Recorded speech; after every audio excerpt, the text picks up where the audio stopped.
여러분은 세상에서 가장 사랑하는 대상이 무엇입니까? 여러분에게서 가장 중요한 존재는 무엇입니까?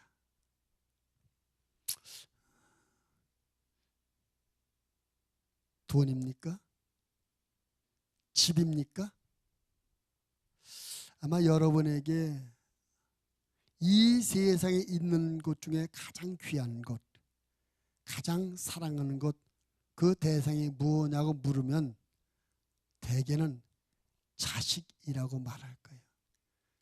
나 자신보다 자식이 더 귀하고 나 자신보다 자식을 더 사랑하는 것이 우리들의 마음이 아니겠습니까? 그래서 그 자식을 위해 사람은 뭐든지 해주고 싶은 마음이 있어요. 우리 대전 동대전교회 고금표 목사님이 손주를 봤는데 이제 한 두어 돌쯤 될 거예요. 근데 그 목사님이 아주 무뚝뚝하고 표현이 없는 분이에요. 왜냐하면 그분이 유복자로 태어났어요. 엄마가 임신할 때 아버님이 돌아가셨어요. 유복자로 태어났는데 저 전방 군인 지역에서 어머님이 사셨거든요. 그래서 자라면서 누구랑 같이 놀아보지보다 혼자만 자란 거예요. 그리고 엄마가 이 유복자리 이 아들 하나니까 이 아들만 옹야옹야 하면서 길렀기 때문에 뭐 표현할 줄도 모르고 누구를 다른 사람을 대접할 줄 몰라요. 심지어 결혼해서 신혼여행 가는데 신혼여행 가서 그 과일을 싸갔던 뭐에 과일을 사고 안 가볼까 해서 깎아서 섹시한 채로 혼자 다 먹은 거예요.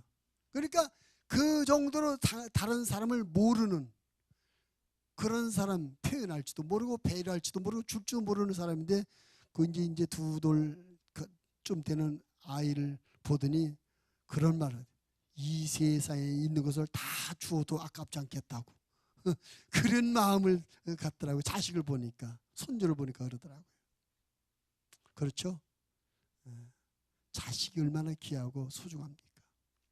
근데 그 자식이 아주 병이 걸려서 고통스럽게 하루하루를 살아가고 있다면 그런 자식을 곁에서 지켜보고 있는 부모의 마음이 얼마나 아프겠습니까? 무언가 해주고 싶은데 해줄 수 있는 것이 아무것도 없어요. 뭔가 좀 도움이 돼주고 싶은데 이 고통받고 아파하고 힘들어하는 이 아이에게 뭔가 내가 좀 힘이 되어주고 도움이 되어주고 싶은데 힘이 되어줄 것이 아무것도 없고 도움이 되어줄 것이 아무것도 없어요. 그때 그 부모의 마음이 얼마나 아프겠습니까? 오늘 본문에는 그런 아버지가 소개되고 있습니다. 아들이 있는데 그 아이들이 아주 어릴 적에 귀신이 들렸어요. 근데 그 귀신이 듣지도 못하고 말도 못하는 귀신입니다. 듣지도 못하고 말도 못하는 귀신이 그 아이에게 들어가니까 그 아이가 듣지도 못하고 말도 못하는 거예요.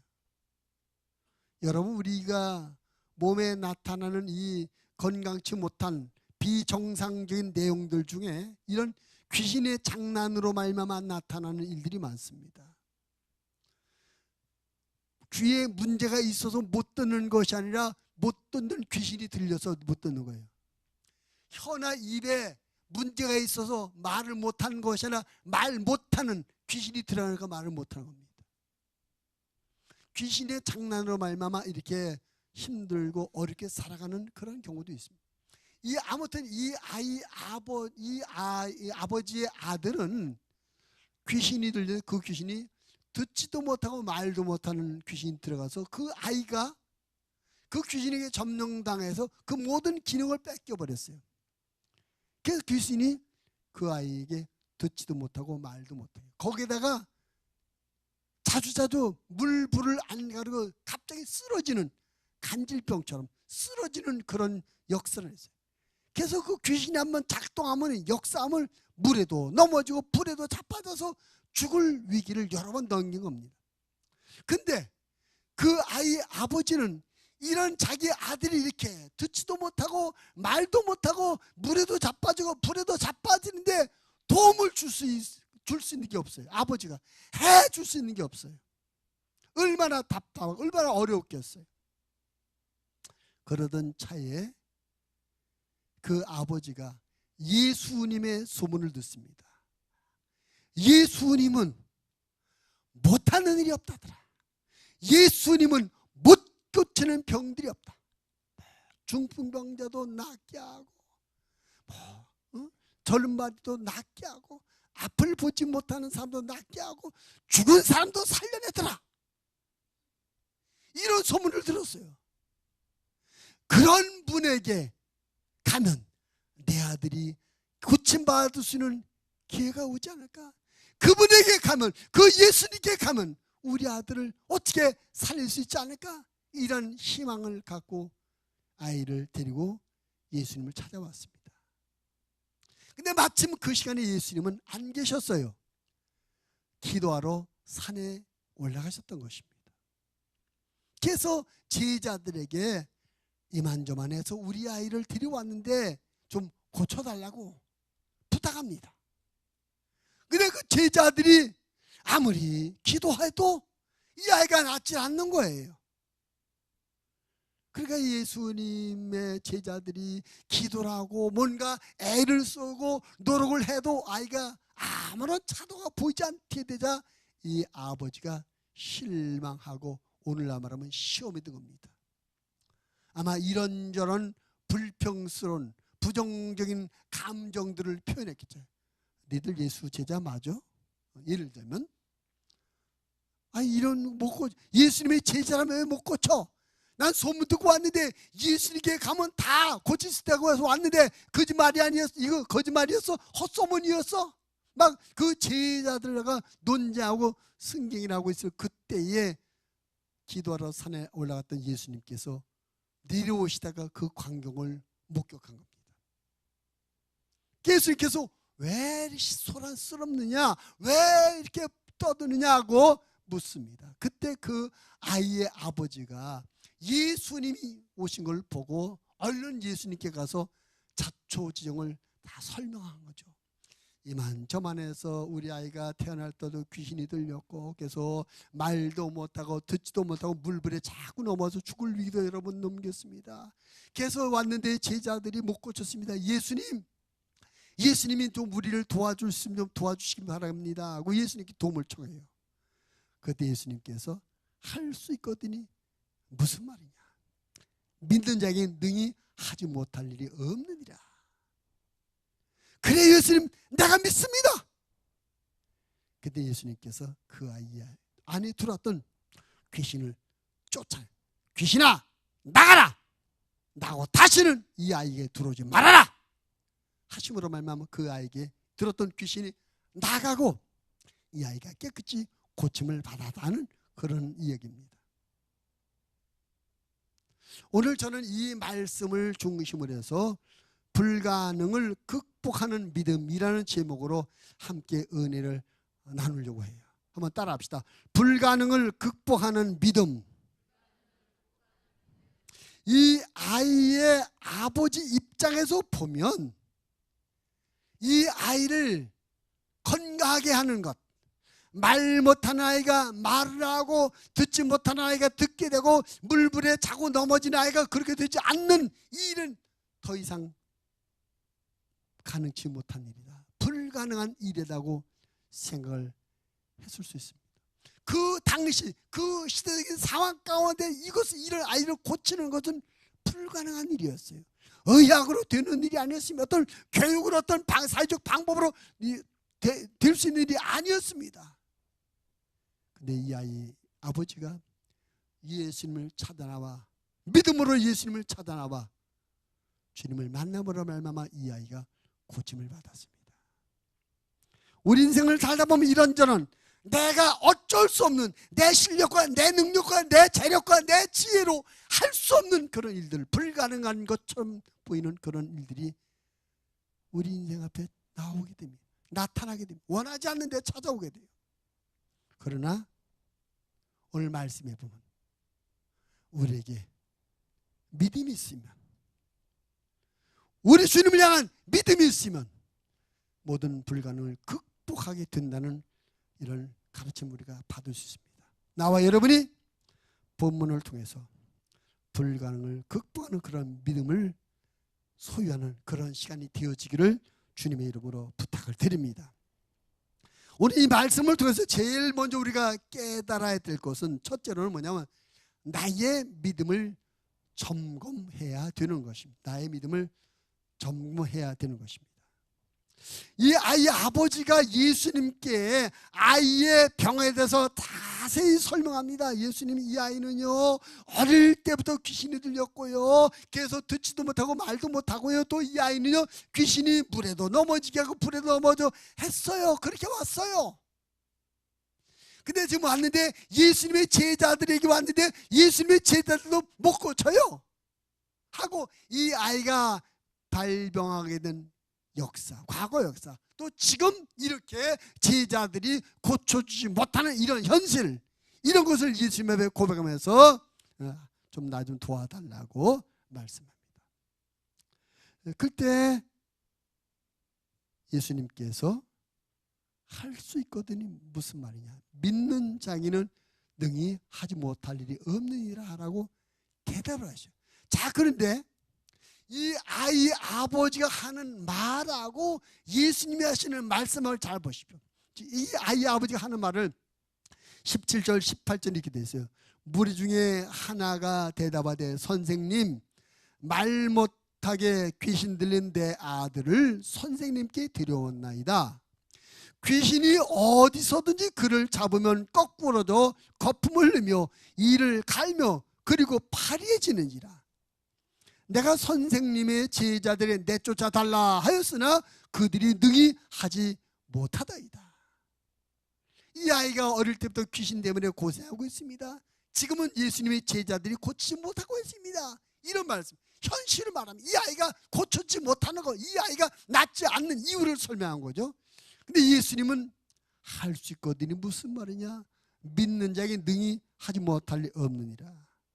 이 예수님의 말씀을 듣자마자 곧 이 아이 아버지가 내가 믿나이다. 나의 믿음 없는 것을 도와주소서 하라고 고백하더라고요.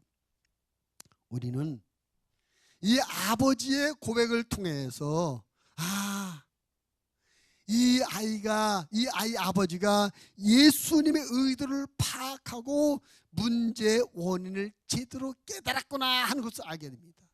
다시 말하면 이 아이를 고치지 못하는 이유는 귀신이 대단히 지독했기 때문이 아니요 제자들의 능력이 부족했기 때문도 아니라 내 믿음이 부족했구나, 내 믿음이 없었구나, 이것을 알았다는 것입니다.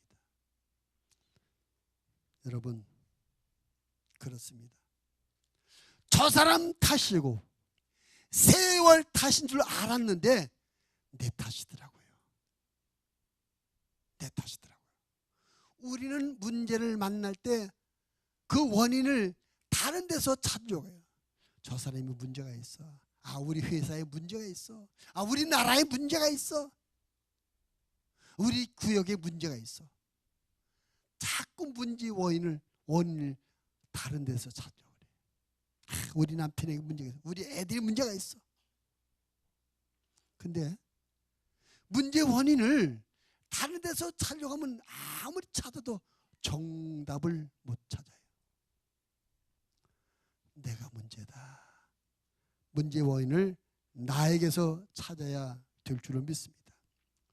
항상 우리는 기본적으로 우리에게 거의 가지고 있는 고정관념이 뭐냐, 나는 제대로 가고 있는데 저 사람이 엉뚱한 대로 가고 있어. 나는 맞는데 저 사람이 틀린 거야. 그렇게 고정관념을 갖고 있어요. 이것을 깨야 될 줄을 믿습니다. 내가 문제다. 내가 틀렸다. 내 생각이 짧았다. 내가 문제였다. 나로부터 문제를 찾는 겸손한 지혜가 우리에게 있어야 될 줄을 믿습니다. 그리고 여러분, 다른 사람이 문제라고 해서 당신은 그래서 문제야 받고 지적하거든요. 불만하면서. 근데 내가 문제를 지적하고 바꾸라고 하는 그 사람이 바뀌어집니까? 내 자식도 안 바뀌어지는데, 아니 나도 안 바뀌어지는데 여러분은 여러분이 원하는 대로 자기 자신이 바뀌어지고 있습니까? 나 이거 문제야. 안 고쳐져요. 잘. 나 자신이 나도 못 바꾸면 어떻게 남을 바꾸려고 해요? 안 되거든요. 우리 하나님 앞에서 좀 겸손해야 될 줄로 믿습니다. 그래, 내가 문제다. 내가 좀 양보했더라면 괜찮았을 텐데, 내가 먼저 했더라면 됐을 텐데, 내가 좀 낮아졌더라면 됐을 텐데, 내가 좀 조금 손에 봤었으면 괜찮았을 텐데, 모든 일에 있어서 이런 마음의 자세를 갖고 생각하면 의외로 쉽게 문제가 풀려지리라 믿습니다. 특별히 우리는 믿음의 사람들 아닙니까? 우리의 나의 믿음, 우리의 부족한 믿음에서 문제의 원인을 찾는 지혜가 있어요. 내 믿음이 부족해서 그래. 내 기도가 부족해서 그래. 내가 은혜가 부족해서 그래. 내가 사랑이 부족해서 그래. 우리가 나의 부족한 믿음 때문이었다, 내 기도가 부족해서 그렇다, 내 믿음이 약해서 그렇다고 생각하면 의외로 쉽게 문제를 해결할 수 있는 줄 믿으시기를 바랍니다. 그렇습니다. 성경적인 대답은 믿음은 모든 것을 가능하게 합니다. 믿음으로는 안 되는 일이 없는 것입니다. 그래서 우리가 무슨 일을 만나든지 어떤 상황을 만나든지 그것을 나의 믿음 없는 것이 문제라고 이해하고 그 문제를 보면 쉽게 이 문제 아니네, 문제가 사라져버려. 아, 내가 믿음이 부족해서 그렇구나, 내가 사랑이 부족해서 그랬구나, 내가 기도가 부족해서 그렇구나. 나의 부족한 믿음이 문제의 원인이었다고 깨닫는 그 순간에 문제가 싹 사라져요. 원망도 없어지고요, 미움도 없어지고요, 불평도 사라지게 돼요. 내가 믿음이 부족해서 그래 누구를 원망하겠습니까? 내 기도가 부족해서 그래도 왜 불평할 수 있게 하겠어요? 못하는 거죠. 문제가 없어진다니까요. 우리는 하나님 앞에 항상 나를 먼저 나를 바라보는 그런 지혜가 있어야 될 줄로 믿습니다. 특별히 나의 믿음을 먼저 점검하는 그런 우리들이 되어야 될 줄로 믿습니다. 근데 성경을 자세히 보면요, 예수님께서 우리에게 은혜를 주시고 예수님께서 또 우리에게 기적을 베푸실 때도 그냥 일방적으로 하시는 것이 아니라 먼저 우리의 믿음을 체크하셔요. 믿음을 먼저 보셔요. 믿음을. 그 마가복음 5장에 보면 회당장 야이로라는 사람이 딸이 막 죽어가요. 그 예수님을 찾아서 예수님, 내 딸이 죽어갑니다, 좀 도와주세요. 그때 집에서 여러분입니다, 딸이 죽었습니다. 딸이 죽었다는 얘기를 들을 때 이 아버지 회당장 야이로가 마음이 흔들게 되죠. 근데 예수님께서 그런 야이로에게 이렇게 말씀합니다. 마가복음 5장 36절 말씀을 보니까 예수께서 그 하는 말을 곁에서 들으시고 회당장에게 이르시되 두려워하지 말고 믿기만 하라. 어떠라고요? 믿기만 하래요.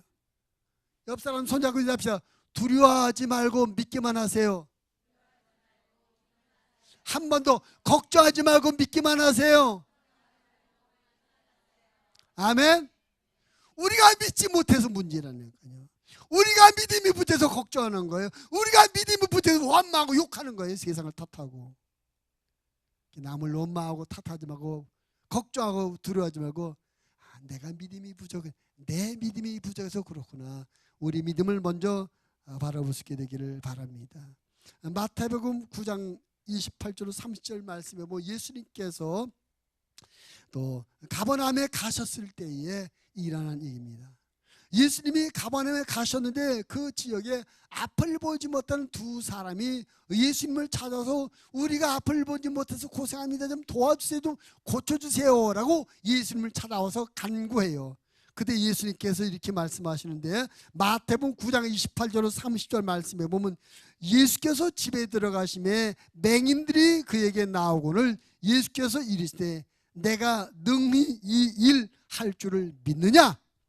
대답하되 주여 그러하오이다 하니 이에 예수께서 그들의 눈을 만지시며 이르시되 너희 믿음대로 되라 하시니 그 눈들이 밝아진지라.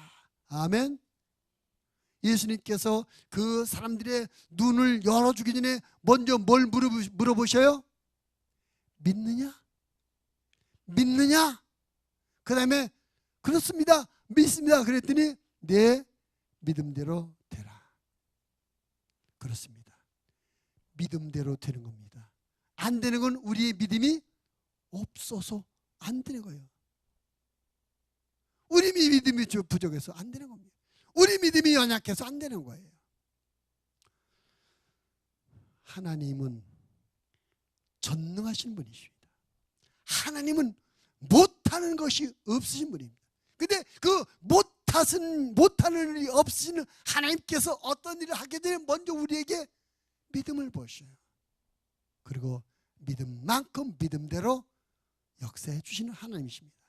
계속 우리가 무슨 일을 만나든지 제일 먼저 이 문제가 얼마나 심각하냐, 이 일을 해결하려면 돈이 얼마나 있어야 되냐, 이 일을 하려면 어떤 사람이 도와야 돼, 이것을 먼저 따지지 말고 이 믿음을 나의 믿음을 먼저 보고 체크해야 될 줄을 믿습니다. 따라합시다. 먼저 나의 믿음을 보자. 그렇습니다. 먼저 내 믿음이, 이 상황 앞에 내 믿음이 흔들리고 있지는 않은가? 이 상황 앞에 내 마음에 믿음은 하나도 없고 이 문제 때문에 걱정만 쌓이지는 않은가? 먼저 얼른 내 믿음을 체크해야 돼요.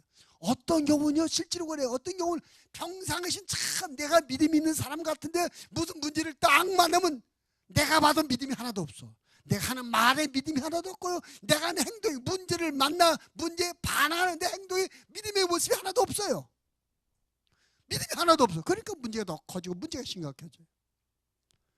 우리가 어떤 경우든지 그러므로 말미암아 나의 믿음을 먼저 보고 나의 믿음을 먼저 점검하는 그런 겸손한 지혜가 있어야 될 줄을 믿습니다. 그럴 때 우리가 모든 문제를 극복하고 모든 불가능을 극복하는 능력 있는 삶을 살게 될 줄을 믿습니다. 아멘. 그 다음에 두 번째로 이 말씀을 통해서 배우는 두 번째 영적 교훈은 뭐냐면, 자, 이제 예수님께서 할 수 있거든이 무슨 말이냐? 믿는 자에게는 능히 하지 못할 일이 없느니라. 그랬더니 그 아이 아버지가 곧 이어서 예수님께 고백하며 대답합니다. 24절 이렇게 한번 읽어보면 24절 시작. 곧 그 아이의 아버지가 소리를 질러이르되 내가 믿나이다. 나의 믿음 없는 것을 도와주소서 하더라. 이 아이의 아버지는 예수님이 하시는 말, 할 수 있거든이 무슨 말이야? 믿는 자에게는 못할 일이 없어. 이 말씀을 듣자마자 내가 믿음이 없어서 그래. 깨닫자마자 주여 도와주세요, 나의 믿음 없는 것을 도와주세요라고 방금 전까지는 아이를 고쳐달라고 하던 그 기도 제목이 바뀌었어요. 뭘 달라고? 믿음을 달라고. 근데 여러분, 믿음이 뭡니까? 자, 김은선 집사님 믿음 가세요. 이게 믿음입니까? 이게 믿음이 눈에 보입니까? 믿음이 손에 잡혀지는 거예요? 만져지는 거예요? 믿음은 주고받고 할 수 있는 게 아니죠. 돈으로 사고 팔 수 있는 것도 아니에요. 그런데 이 아이의 아버지는 예수님께 주여 나의 믿음 없는 것을 도와주세요 라고 고백하고 있어요. 그럼 이 아이의 아버지는 예수님을 어떤 분으로 생각하고 있다는 겁니까? 예수님은 나의 믿음을 도와줄 수 있는 분이다. 나에게 믿음을 키워줄 수 있는 분이다. 나의 연약한 믿음을 강한 믿음으로, 작은 믿음을 큰 믿음으로 세워줄 수 있는 분이다 라고 인식하고 있기 때문에 나의 믿음 없는 것을 도와주세요 라고 기도하지 않았겠습니까? 한마디로 이 아이 아버지는 예수님을 어떤 분으로 인식하냐면, 이분은 내 눈에 보이기는 지금 내 앞에 계신 이 예수님이 내 눈으로 보긴 한 사람으로 보이지만 이분은 사람이 아니시다. 사람이라면 어떻게 믿음을 줄 수 있어요? 그죠? 사람이라면 어떻게 믿음을 줄게? 그러니까 이 아이 아버지 생각, 이 예수님은 우리 눈으로 보기엔 사람으로만 보이지만 이분은 사람이 아니라 우리에게 믿음을 주실 수 있는 분이시다. 어떤 영적 존재라는 것을 인식하고 인정하고, 그래서 예수님께 나의 믿음 없는 것을 도와주시려고 부탁하지 않았겠어요? 저는 우리 예수님께 아무런 제한을 받지 않고 무엇이든지 예수님께 기도할 수 있는 그런 믿음이 우리에게 있어야 된다는 말씀을 드리고 싶습니다. 이 아이 아버지는, 예수님은 우리의 육신의 병도 고쳐주시고 우리의 환경적인 문제도 해결해 주시고 우리의 물질적인 문제도 풀어주지만 영적으로 보이지 않는, 그 육신의 눈으로 보이지 않는 영적인 문제들도, 믿음의 문제들, 귀신을 쫓아내는 이 일도 할 수 있는 분이다. 예수님은 육신의 것뿐만 아니라 영적인 것도, 눈에 보이는 것뿐만 아니라 눈에 보이지 않는 것들도 뭐든지 예수님은 우리가 구한 대로 주시는 분이다는 그런 믿음을 가지고 이 아이는 아버지 예수님께 기도하고 부탁하고 있다는 것입니다. 오늘 이 말씀을 통해서 우리가 배우게 되는 교훈은 뭡니까? 예수님께 무엇이든지 제한받지 말고 도움을 청하라는 것입니다. 이거는 예수님께 기도할 수, 이거 기도해보나 마나. 예수님도 할 수 없어. 많은 경우에 예수님도 못해, 이걸 하나님도 못하셔 하면서 기도조차 안 해요. 기도조차. 네, 여러분, 예수님은 사람이시면서 동시에 완전한 하나님이십니다. 그러므로 예수님은 못하시는 것이 없습니다. 우리가 부탁한 것, 우리가 도움을 요청한 것, 우리가 기도하는 것을 못 들어주시는 것이 하나도 없습니다. 다 들어주십니다. 다 이루어주십니다. 전지전능하신 하나님이신 예수님을 믿으시기를 바랍니다. 이 세상에 예수님의 도움으로 해결되지 못할 문제는 하나도 없다는 믿음을 가지고 무슨 일이든지 주님 앞에 도움을 구할 수 있는 저와 여러분의 믿음이 되어지기를 주님의 이름으로 부탁을 드립니다. 그게 믿음이에요. 그게. 예수님은 이런 분이다. 어떤 분? 못하는 것이 없는 분이다. 다 하시는 분이다. 내가 무엇을 요청해도, 내가 어떤 도움을 청해도 예수님은 해줄 수 있는 분이야. 이런 예수님에 대한 믿음이 있어야 우리가 이 사람처럼 주여 나의 믿음 없는 것을 도와주셔서 믿음을 구할 수 있는 거예요. 따라합시다. 예수님은 모든 것을 다 하시는 하나님이시다. 아멘. 여러분, 요즘 무엇 때문에 고민하고 계십니까? 요즘 무엇 때문에 마음을 졸이고 계십니까? 여러분이 고민하고 있는 그 문제, 여러분이 마음을 졸이고 있는 그 문제도 예수님은 도와줄 수가 있습니다. 해 주실 수가 있습니다. 내가 아무리 애를 쓰고 아무리 노력해도 할 수 없는 그 문제 주님은 하십니다. 이 세상 그 누구에게도 부탁할 수 없는 그 문제 예수님이 해줄 수가 있습니다. 예수님은 전지전능하신 하나님이십니다. 그러므로 그 예수님에 대한 절대적 믿음을 가지시고 포기하지 말고 도와달라고 하십시오. 여러분 마음에서 스스로 때를 포기하고 이건 안 돼 하지 마시고, 예수님께는 뭐든지 가능하다, 예수님께는 불가능이 없다, 이런 믿음을 가지고 예수님께 도움을 구하시기를 바랍니다.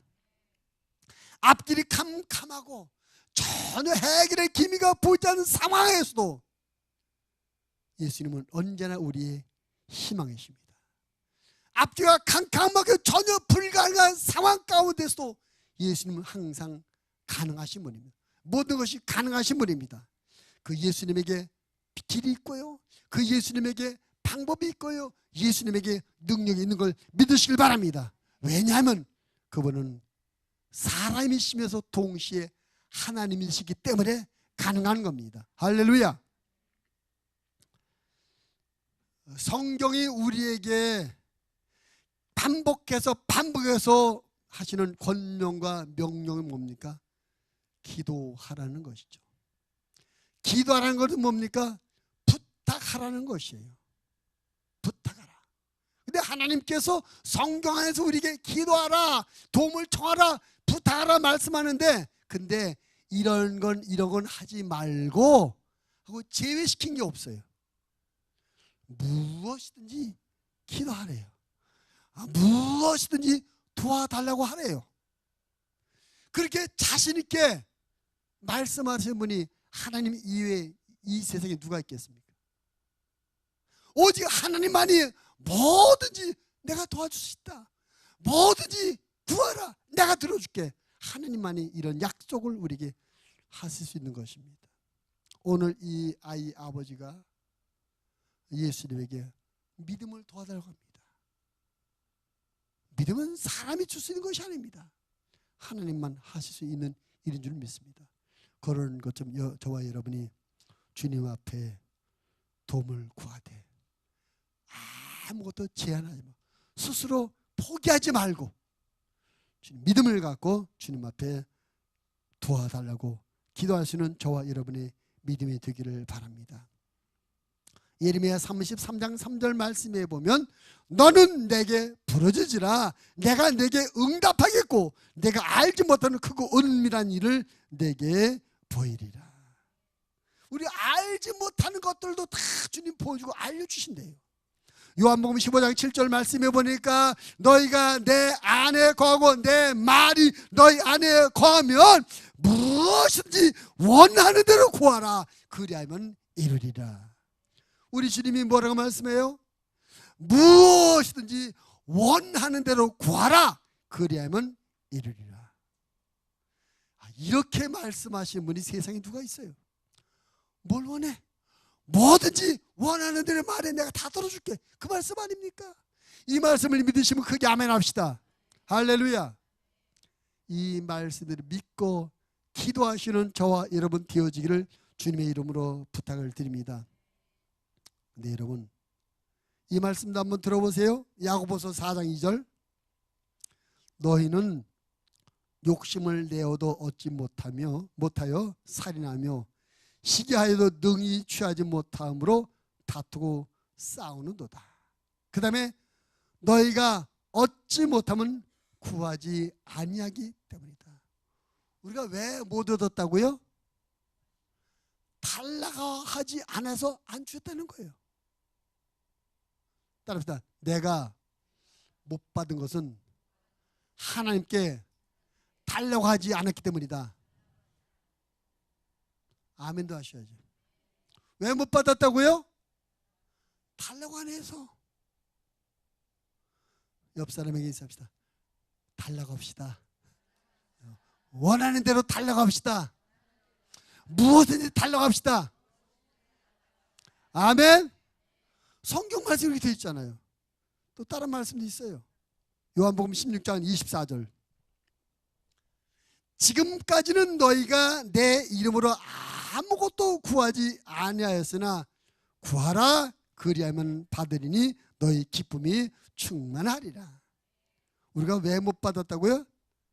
구하지 않아서, 달라고 하지 않아서. 구하면 주시겠다는 것입니다.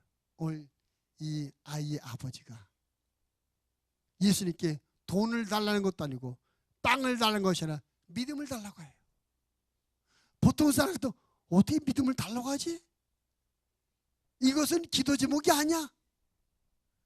어떻게 믿음을 달라고 해? 이거 기도 제목 아니야. 포기할 수 있어요. 근데 이 사람은 믿음을 도와주세요. 믿음 없는 걸 도와주세요라고 기도했어요. 그렇습니다. 예수님에게는 제한되는, 제외되는 기도 제목이 하나도 없습니다. 예수님께는 모든 것이 가능합니다. 예수님께는 모든 기도 제목이 다 통하는 걸 믿으시길 바랍니다. 그런 믿음, 내가 너무 흥분했나 봐요. 그런 믿음을 가지고 예수님께 기도하는 저와 여러분 믿음 되기를 주님의 이름으로 부탁을 드립니다. 아멘. 우리가 자꾸 하나님보다 너무나 똑똑해서 하나님이 이거 못하실 거예요. 너무 똑똑해가지고 하나님을 평가해요. 아닙니다. 원하는 대로 달라고 하래요. 무엇이든지 달라고 하래요. 그럼 주신대요. 예수님께 도움을 청하는 저와 여러분의 믿음 되어지기를 주님의 이름으로 축원을 드립니다. 그 다음에 세 번째로 이 말씀에 또 한 가지 중요한 영적 교훈이 있습니다. 그건 뭐냐면 지금 이 아이 아버지가 무슨 문제가 있죠? 자기 아들이 귀신 들려서 고치지 못하는 것, 계속 고통받고 있는 게 문제예요. 이제 이 문제를 가지고 이 아들을 데리고 왔는데 처음엔 누구를 만났어요? 제자들을 만났어요. 해결이 됐습니까? 안 됐습니까? 근데 지금은 누구를 만나고 있어요? 예수님을 만나고 있어요. 저는 이것이 또 큰 영적 교훈이 있다고 생각해요. 지금 이 아이 아버지가 예수님 앞에 서 있다는 겁니다. 예수님을 만나고 있다는 것입니다. 그리고 그 예수님에게 나의 믿음 없는 것을 도와주세요 라고 부탁하고 있다는 것입니다. 앞에서 말씀드린 것처럼 이 아이의 아버지는 내 앞에 계신 그 예수님은 우리 아이의 병을 고쳐주시는 있는 분이라고 믿고 있어요. 뿐만 아니라 이제는 또 새로운 깨달으면 이분은 나의 연약한 믿음, 나의 없는 믿음을 도와주시는 분이라고 믿고 있는 겁니다. 그래서 나의 믿음 없는 것을 도와주세요 라고 구하고 있습니다. 우리가 해서 받아야 될 영적 교훈은 뭐냐면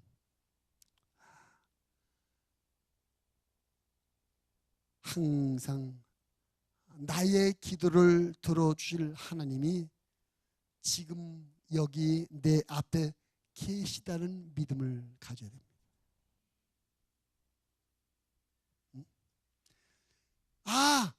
하나님이 지금 내 앞에 계시다. 모든 것을 들어줄 수 있고 모든 것을 도와주시는 그 하나님이 여기 계시다. 우리의 믿음이 하나님을 인정하는 믿음이 되어야 됩니다. 근데 우리가 하나님을 인정하되 하나님을 하늘에 계신 하나님으로만 인정하면 안 된다. 하나님을 성경 속에 갇혀 계시는 하나님으로 생각하면 안 되는 것입니다. 하나님을 성전 안에만 계신 하나님으로 생각하면 안 되는 것입니다.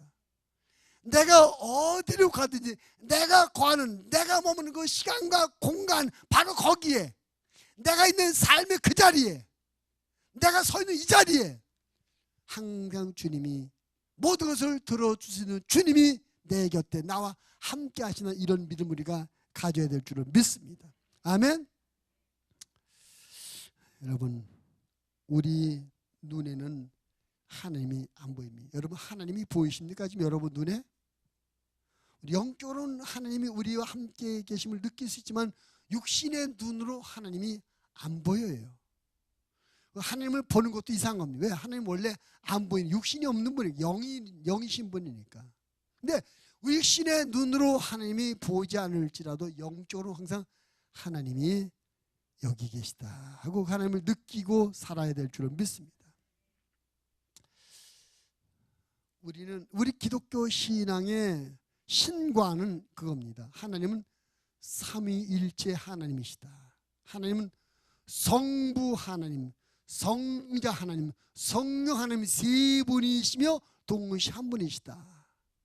삼일체 하나님을 믿고 있어요. 믿으시면 아멘 합시다.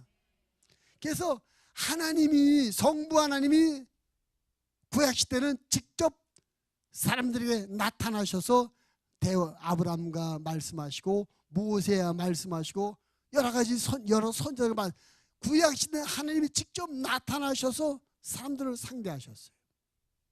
그리고 신약시대에 들어서 그 하나님이 사람의 몸을 입고 이 땅에 오셔서 사람들을 만나셨어요. 그분이 누구시죠? 예수님이세요. 근데 그분이 이 땅에 오셔서 우리를 구원하시는 구속사역을 다 마치시고 하늘로 올라가셨습니다. 그리고 대신 올라가시고 열흘 만에 누구를 보냈었어요? 성령님을 보냈어요. 그럼 지금은 하나님이 어떤 하나님으로 우리와 함께 하시냐? 성령 하나님으로 우리와 함께 하는 것입니다. 지금은 성부 하나님이 나타나는 시대가 아니고 성자 하나님이 나타나시는 시대가 아니라 성령 하나님이 나타나시는 시대입니다. 성령 하나님이 우리 가운데 계시는 성령 하나님의 시대인 것입니다. 그래서 우리가 하나님 앞에 지금은 성령 하나님의 시대라는 이런 믿음을 가지고, 근데 성령 하나님의 시대는 어떤 특징이냐? 아까 말씀드렸던 영이기 때문에, 영이시기 때문에 눈에 보이지 않고 손으로 잡을 수 없어요. 그러나 영이시기 때문에 시간과 공간의 제한을 받지 않고 언제든지 어디서든지 동시적으로 하나님이 함께 이 우주 안에 충만하게 계신 것입니다. 다른 말로 하면 지금 우리가 여기서 예배를 드리는데 이 시간 성령 하나님 우리 이 목양교회 예배 안에 계신 걸 믿으시면 아멘 합시다. 근데 지금 이 시간 저 부산의 어느 교회에서도 예배를 드릴 거예요. 그럼 부산에 드릴 그 교회 예배 가운데도 성령 하나님이 계신 줄로 믿습니다. 대전에 우리 보호교회들이 많은데 그럼 대전에 있는 보호교회들 예배들 그 예배 정서에 지금 성령 하나님이 계신 걸 믿으시기 바랍니다.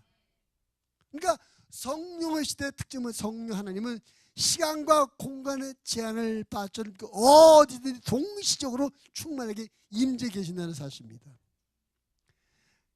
예배 시간만 아니라 예수 그리스도를 구주로 영접하여 하나님의 자녀된 성도들이 머무는 그곳에, 그 시간 그곳에 하나님께서 성령으로 여러분과 함께 하신 걸 믿으시기 바랍니다. 근데 여러분, 그게 얼마나 중요한 문제인지 몰라요. 만약에 생각해 보세요. 이 아이의 아버지가 예수님에게 왔어요. 큰 기대를 걸고 왔어요. 예수님이 제자들을 못 고쳐요. 근데 예수님 오셨다.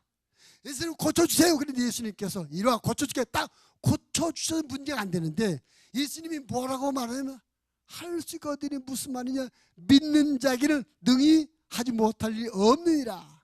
그 말은 내가 믿는 자가 되면 고칠 수 있다 이 말이거든. 그럼 내가 믿음이 없는데 내가 어디로 가서 믿음을 좀 도움받지?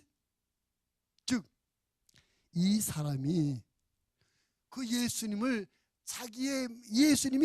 병은 고쳐줄 수 있지만 믿음 없는 것은 도와줄 수 없다고 판단했다라면 아마 자기 믿음이 도움받게 딴 데 갔을 거예요.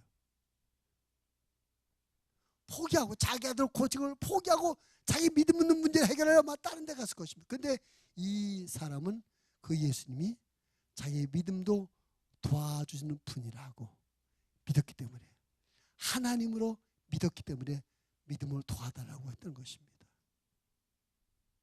여러분, 이 아이 아버지의 이 믿음, 이분은 내가 부족한 것, 내가 도와달라는 걸 모든 것을 도와주시는 하나님이시다. 나는 지금 내 앞에 계신 이분이 내 어떤 것인데 어떤 부탁이든 내 어떤 기도든지 들어주시는 전능하신 분이라고 믿고 믿음을 구했던 것처럼 우리 항상 내가 언제 어느 시간 어디에 있든지 그 시간 모든 것을 도와주시는 분이 여기 나와 함께 하시다. 성령 하나님이 나와 여기 함께 하시다. 이런 믿음을 가지고 우리가 살아야 될 줄을 믿습니다. 다시 말하면 모든 것을 도와주시는 전능하신 하나님이 항상 나와 함께하고 계시다는 이 믿음을 갖고 살아야 된다는 것이죠. 근데 이게 얼마나 중요해요. 하나님이 나와 함께 하심을 믿는 사람과 하나님이 나와 함께 하심을 믿지 못하는 사람의 차이가 얼마나 엄청난 차이입니까? 그 대표적인 사건이 민수기 13장 14장 나와 있는 가데스 바네아 사건이에요. 이스라엘 백성들이 모세 인도를 받고 출애굽을 했죠.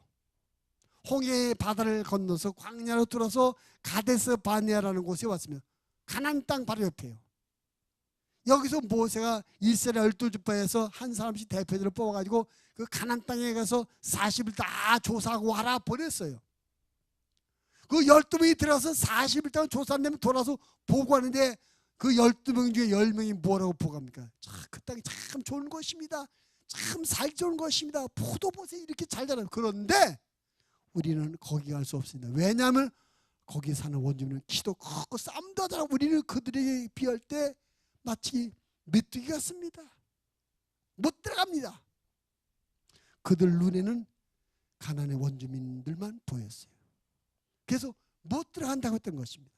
근데 나머지 두 사람 누구죠? 여호수아와 갈렙은 우리는 들어갈 수 있습니다. 그들은 우리의 밥입니다. 왜냐하면 우리는 하나님이 같이 계십니다. 똑같은 상황 앞에 하나님이 함께 계심을 믿지 못한 사람들은 못한다 했어요. 함께 하심을 믿는 사람은 할 수 있다. 그들은 밥이다 그랬습니다.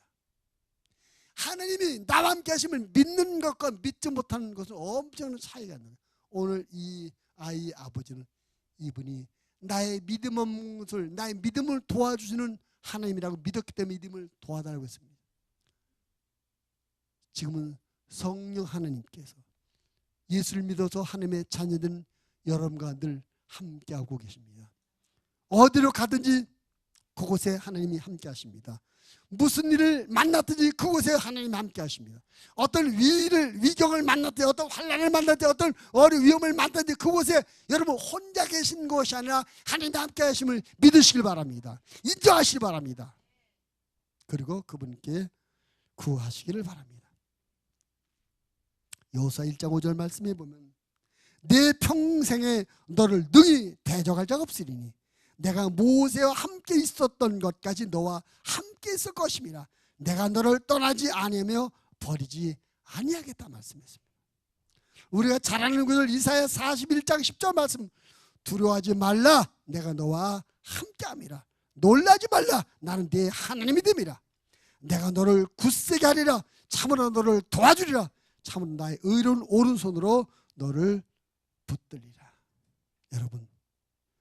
여러분이 어디로 가든지 그곳에 성령 하나님께서 여러분과 함께 하심을 믿으시기 바랍니다. 여러분이 언제 어느 곳에 계든 그 시간 그곳에 모든 것을 다 도와줄 수 있는 전능하신 하나님께서 성령으로 여러분 함께 하심을 믿으시기 바랍니다. 인정하시기 바랍니다. 그리고 그분을 의지하시고 그분의 도움을 구하시길 바랍니다. 그분이 도우시면 불가능이 가능으로 바뀝니다. 그분이 도와주면 무너졌던 것이 다시 일어납니다. 그분이 도와줬다면 주시면 쓰러졌던 것이 다시 세워지게 됩니다. 그분이 도와주시면 깨졌던 것이 다시 회복되게 됩니다. 여러분의 삶의 자리에서 지금 여기 나와 함께 하신 하나님을 고백하시고 의지하시고 기도하셔서 그 하나님의 도우심으로 말미암아 여러분의 모든 불가능이 극복되어지는 그런 인생을 사는 하나님의 사람들이 다 되시기를 주님의 이름으로 축원을 드립니다. 하나님 아버지,